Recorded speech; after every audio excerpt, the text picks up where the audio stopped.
San José, esposo de la Santísima Virgen María, patrono de la Iglesia Universal, patrono de los trabajadores, solemnidad, 19 de marzo.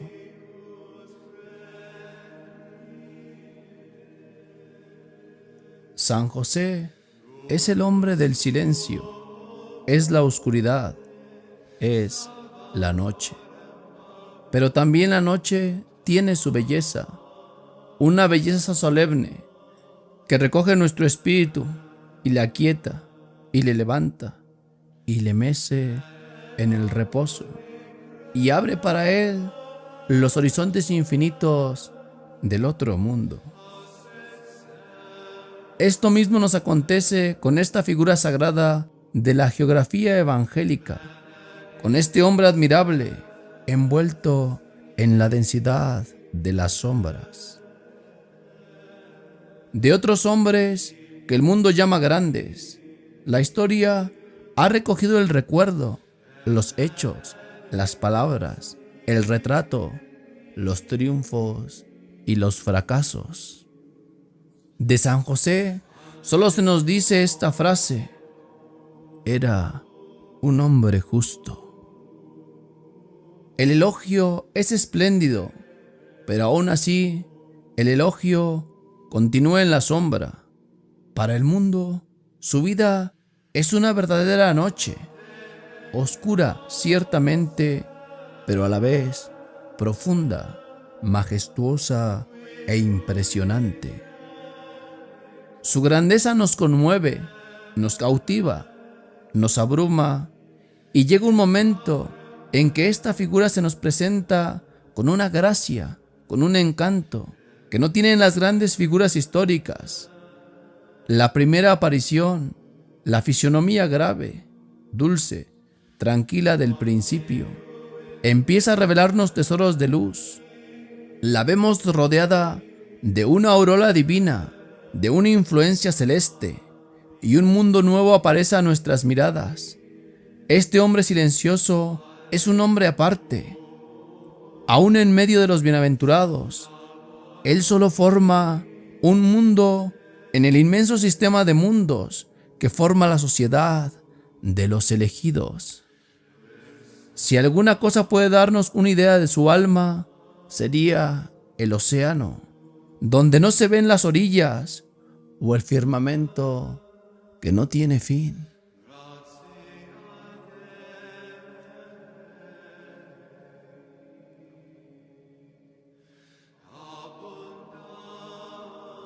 A pesar de todo, la oscuridad fue el destino de su vida. Una oscuridad fecunda en tesoros de humildad, de abnegación, de sacrificio. Es decir, en tesoros de generosidad, de caridad y de santidad. Era de estirpe real, descendía del más famoso, del más popular, de los héroes de Israel, y sin embargo, nadie sabe de él. Vive lejos de la tierra que es la cuna de sus mayores, en una ciudad pequeña y tan desacreditada que se decía con burla: ¿de Nazaret puede salir alguna cosa buena? Y ahí no es más que un pobre carpintero, un carpintero demasiado honrado para no tener algún prestigio entre sus convecinos, demasiado inofensivo, caritativo y servicial para no tener algunos amigos, siempre trabajando mucho para ganar poco, para vivir no en la miseria, pero sí en la estrechez. No regatea con los que vienen a encargarle una mesa, una silla, una ventana. No amenaza ni persigue a los deudores, siempre tardos para pagar. No es un hombre hábil para los negocios de la tierra. Todo lo contrario. Confía demasiado en la honestidad, en la buena fe de los demás. Y muchas veces es víctima de la malicia y del engaño, con tal de ganar lo suficiente para que Jesús, con tal de ganar lo suficiente para que Jesús y María no sufran, está contento. No es posible imaginarle escondiendo los siclos y las dracmas debajo de un ladrillo, aunque, como buen padre de familia, sabe pensar en el día de mañana. Por lo demás, no es nada en aquella villa de Nazaret, que tampoco era gran cosa, ni tiene autoridad en el vecindario, ni se distingue por sus conocimientos. A lo más, como es bueno y discreto, las gentes vienen a pedirle un consejo, una palabra de apoyo en sus tristezas. Pero esta oscuridad, si es que se piensa en ella, es su mayor alegría. Pero esta oscuridad, si es que se piensa en ella, es su mayor alegría, una fuente de goce para su espíritu, el reposo para su alma enamorada del silencio. Para un corazón puro y generoso como el de José, no debía ser muy difícil olvidar una ascendencia real. Mayor gloria era la que Dios le había dado al hacerle el esposo de la Virgen María. Esto era más que ser un rey, más que ser un profeta, más que ser un arcángel. Bien sabía José que María era la criatura más perfecta de Dios, la obra maestra que había reunido todas las maravillas dispersas de la creación, el santuario de Dios vivo entre los hombres, el océano cristalino y tranquilo de donde sale el río destinado a inundar de alegría a toda la ciudad de Dios, el horizonte luminoso en que el cielo y la tierra se juntan, se abrazan, se penetran, la hija de las complacencias del Padre, el paraíso del Espíritu Santo, la Madre Virgen del Verbo hecho carne. Y José es el esposo de María, esposo virgen como ella, el más puro que hubo jamás, pero esposo verdadero, con derecho a un amor sin igual, a una santa e inexpresable ternura, a una intimidad que ningún otro ser podía reclamar y que era para él una gloria celeste, una felicidad soberana. Pero esta misma dignidad es un nuevo motivo de ocultamiento, una grandeza que acentúa más y más las sombras que eran la condición de su destino terrestre. Esposo de María, unido providencialmente a una estrella más brillante que él, reconoce humildemente su inferioridad, cumple suavemente, dócilmente, con espíritu de adoración y de respeto, su misión de asistir, de guardar, de proteger a la más amante de las esposas. Comprende que debe ser el velo discreto, abnegado, desinteresado de un esposo divino e invisible. El Espíritu Santo vendrá sobre ti, había dicho el ángel a María, y la virtud del Altísimo te envolverá con su sombra. Ahí estaba José para cubrir aquella venida del Espíritu y su operación maravillosa, para ocultar el misterio a los ojos profanos, para salvar el honor inviolable de María. Y allí estaba José, lleno de humildad, de abnegación, de reserva y de fidelidad. María era el lirio cuyo perfume iba a respirar el mundo entero. Que ese lirio sea admirado, amado, bendecido, enaltecido, aunque nadie se acuerde del suelo en que crece, ni de la atmósfera que respira. Así pensaba José, así cumplía el misterio sublime que Dios le había confiado.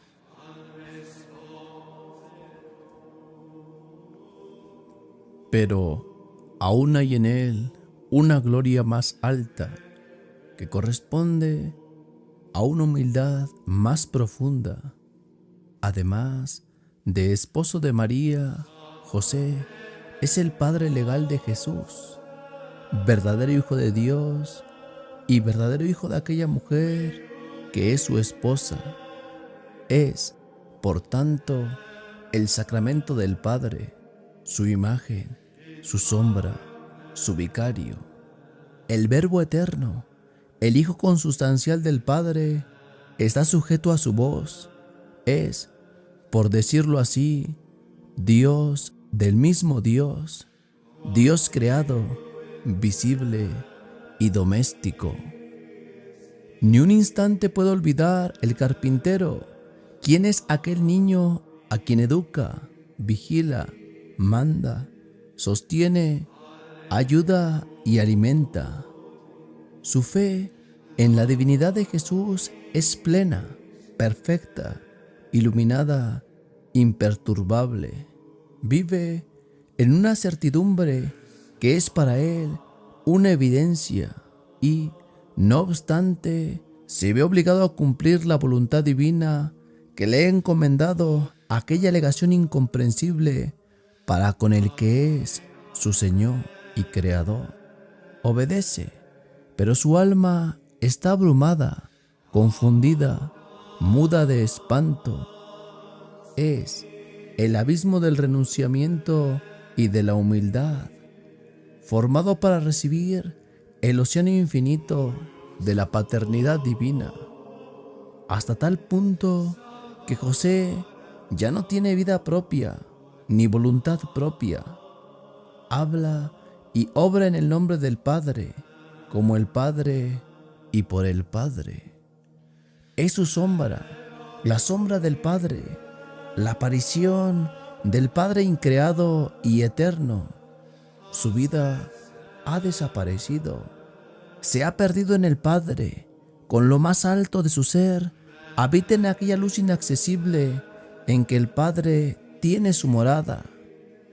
De nadie como de él se ha podido decir que su vida está escondida en Dios. Por eso se le ha podido llamar el más oculto de los santos, aquel cuya santidad es la más profunda y la más difícil de distinguir, porque vive entre las nubes y las sombras que rodean la fuente increada de la divinidad. Más de una vez, cuando aserraba las maderas, cuando María, viéndole cansado, le presentaba un vaso de agua para confortarle, cuando veía al niño Jesús trabajando a sus órdenes, considerando, meditando acerca de esta situación inaudita, debió José sentirse movido a salir por las calles para revelar su secreto a los hombres, pero tuvo la fortaleza de callar y su secreto marchó con él al sepulcro. Todavía, muchos años más tarde, viendo la sabiduría del profeta de Nazaret, se preguntaba a la gente: ¿acaso no es este el hijo del carpintero? Pero los siglos, exploradores de la palabra divina, han ahondado en el sagrado silencio donde habita el venerable patriarca. Han sacado a la luz las cosas encubiertas, han revelado la grandeza maravillosa de San José. Como ante el misterio, los hombres han quedado sobrecogidos al contemplar la figura a la vez dulce y majestuosa de aquel que fue digno de custodiar los más ricos tesoros de los cielos y de la tierra, que fue llamado Padre de Jesús y esposo de María, que tuvo la dicha inefable de vivir en un taller a donde había de trasladarse toda la gloria del paraíso. Qué feliz entre todos los hombres, murió en los brazos de la Madre de Dios y Dios mismo cerró sus ojos.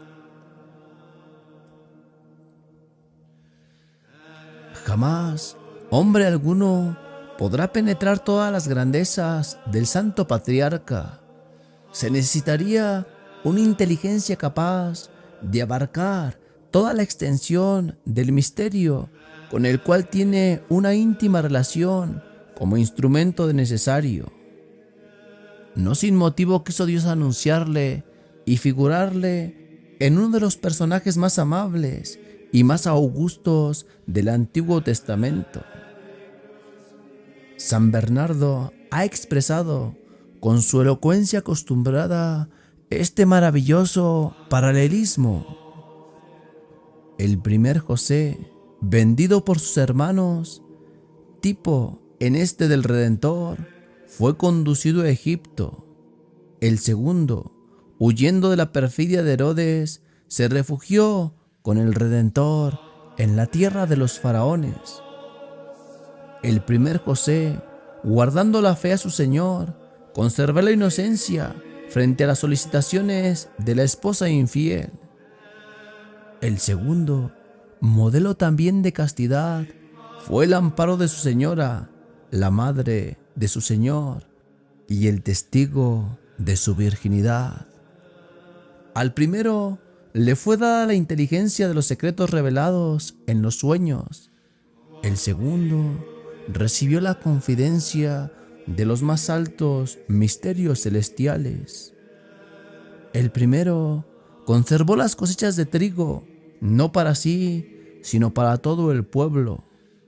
El segundo recibió a su custodia el pan y el vino descendidos del cielo para sí mismo y para todo el mundo.